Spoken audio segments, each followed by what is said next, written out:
வாழ்க வையகம், வாழ்க வளமுடன்.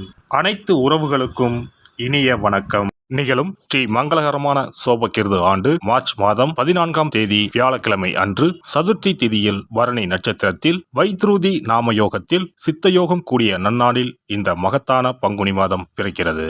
பிறக்கும் இந்த பங்குனி மாதத்தின் கிரக நிலைகளை பார்க்கும்போது மேசத்தில் குரு பகவானுடன் இணைகிறார் சந்திர பகவான். கன்னி ராசியில் கேது பகவானும் மகர ராசியில் செவ்வாய் பகவானும் உள்ளனர். சூரிய பகவான், புதன் பகவான், ராகு பகவான் மீன ராசியில் சஞ்சாரம் செய்கின்றனர். கும்பராசியில் சனி பகவானுடன் சுக்கிரன் உள்ளார். இம்மாத கிரக பெயர்ச்சி என எடுத்துக்கொண்டால் செவ்வாய் பகவான் மகரத்தில் இருந்து கும்பராசிக்கு பெயர்ச்சி அடைகிறார். சுக்கிர பகவான் கும்பத்தில் இருந்து மீனராசிக்கு பெயர்ச்சி அடைகிறார். சந்திர பகவானை பொறுத்தவரை மேசத்தில் ஆரம்பித்து 2.25 நாட்கள் வீதம் 12 ராசிகளை கடந்து ரிஷபத்தில் அமர்ந்து பலன்களை தரப்போகிறார். இம்மாத சிறப்பாக குரு பகவான் நீச நிலையில் இருந்து வக்ர நிலைக்கு மாறுகிறார். இதன் காரணமாக உச்ச பலன்களை அள்ளித் தரப்போகிறார் குரு பகவான். இந்த கிரக அமைப்பினால் உங்கள் வாழ்வில் ஏற்படக்கூடிய சுப மற்றும் அசுப பலன்கள் என்ன என்பதனையும், அசுப பலன் ஏற்படுமாயின் ராசிக்காரர்கள் செய்ய வேண்டிய பரிகாரம் என்ன, வழிபட வேண்டிய தெய்வம், வழிபடும் முறை என்ன என்பதனை பற்றி விரிவாக காண்போம். பிறக்க போகும் இம்மாதம் உங்கள் வாழ்வில் வளமும் நலமும் செல்வ செழிப்பும் பெற்று வாழ்வின் உயரிய நிலையை அடைய எல்லாம் வல்ல எம்பெருமானை வேண்டி விரும்பி கேட்டுக்கொள்கிறேன். கடகராசி அன்பர்களே, இந்த மாதம் பல்வேறு நன்மைகள் உண்டாகும். கடினமான பணிகளையும் செய்து முடிக்கும் துணிச்சல் ஏற்படும். காரிய வெற்றியால் மனதில் சந்தோஷம் உண்டாகும். இருக்கும் இடத்தை விட்டு வெளியில் சென்று தங்க நேரலாம். தொழில் வியாபாரம் மிகவும் சிறப்பாக நடைபெறும். பணவரத்து எதிர்பார்த்தபடி இருக்கும்.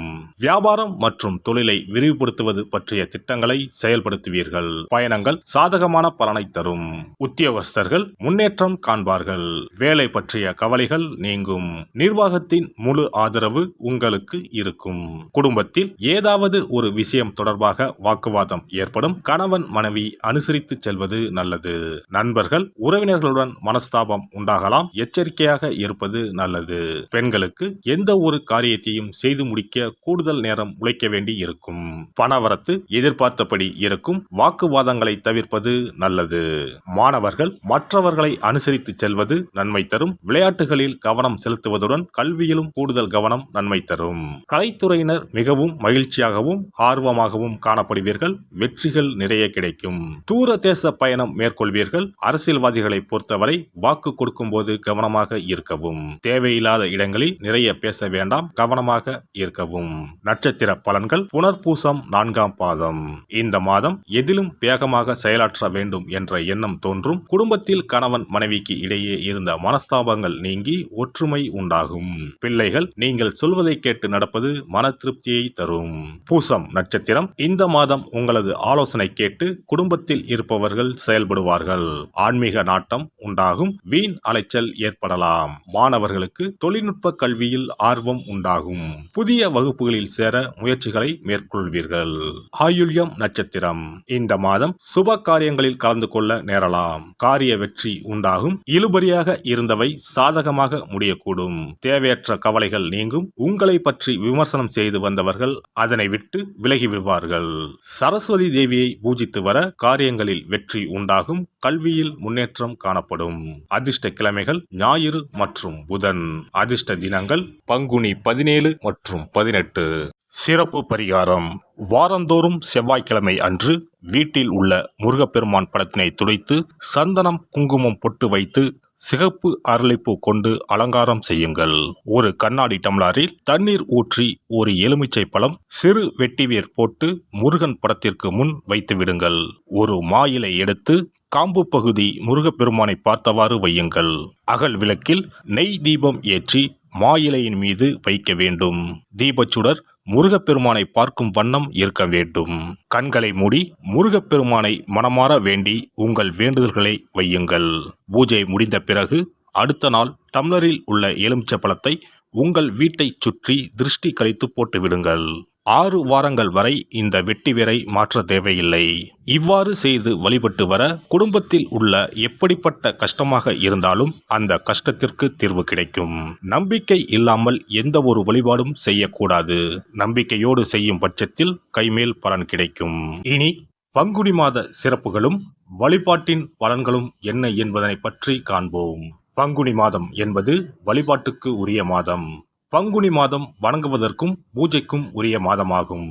ஒவ்வொரு மாதத்திலும் ஒவ்வொரு நட்சத்திரத்திற்கு முக்கியத்துவம் கொடுத்து விழாக்கள் நடத்துவது வழக்கம். ஆனால் பங்குனி உத்திர நட்சத்திரத்திற்கு மற்ற நட்சத்திரங்களை விட அதிக மகத்துவம் உண்டு. தெய்வ திருமணங்கள் அதிகம் நடைபெற்ற மாதம் பங்குனி மாதம். மாதங்களில் 12வது மாதம் பங்குனி, நட்சத்திரங்களில் 12வது நட்சத்திரம் உத்திரம்.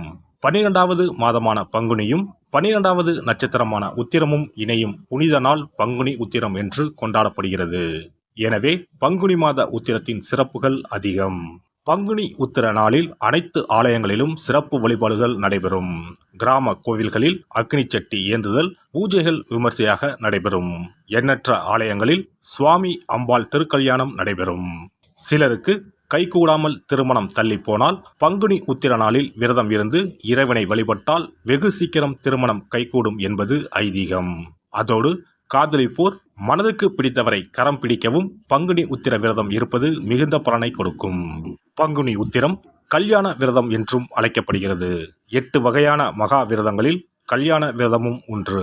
ஆகவே இந்த நாளில் திருமணம் ஆகாத இளையோர் விரதம் இருந்து தமக்கு நல்ல வரன்கள் கிடைக்க வேண்டும் என்று சிவபெருமானையும் பார்வதி தேவியாரையும் வேண்டுவது நல்ல பலன்களை பெற்றுத்தரும்.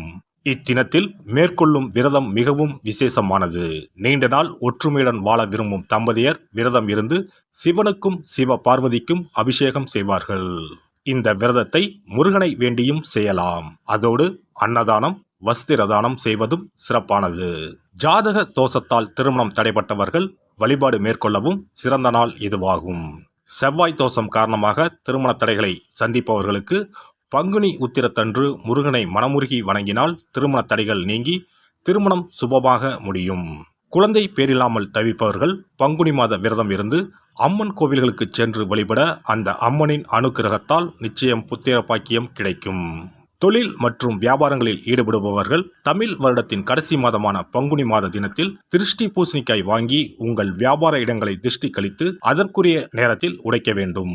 இப்படி செய்வதால் உங்களுக்கு இந்த ஆண்டு ஏற்பட்ட தோஷங்கள் அனைத்தும் நீங்கும். பங்குனி உத்திர நன்னாளில் நம்மால் முடிந்த அன்னதானங்களை செய்வது மிகுந்த புண்ணியம் தரும். எலுமிச்சை சாதம் அல்லது தயிர் சாதம் அல்லது சர்க்கரை பொங்கல் என அன்னதானம் செய்யலாம். அதேபோல் நம்மால் முடிந்த அளவுக்கு மஞ்சள், சரடு, குங்குமம், கண்ணாடி என மங்கள பொருட்களை பெண்களுக்கு வழங்குவது விசேஷ பலன்களை கொடுக்கும். முருகப்பெருமான் நமக்கு இதுவரை இருந்த காரிய தடைகள் அனைத்தையும் களைந்து நமக்கு நல்வழி காட்டி அருளுவார். பங்குனி மாதத்தில் அனைத்து நாட்களிலும் கோவிலுக்கு சென்று வருவது மிக்க பலனை தரும்.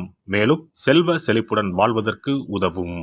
எல்லாம் வல்ல இறையருளால் நீங்களும் உங்கள் அன்பு குடும்பமும் உடல் நலம், நீலாயுள், நிறை செல்வம், உயர் புகழ், மெய்ஞானம் ஓங்கி வாழ்க வளமுடன்.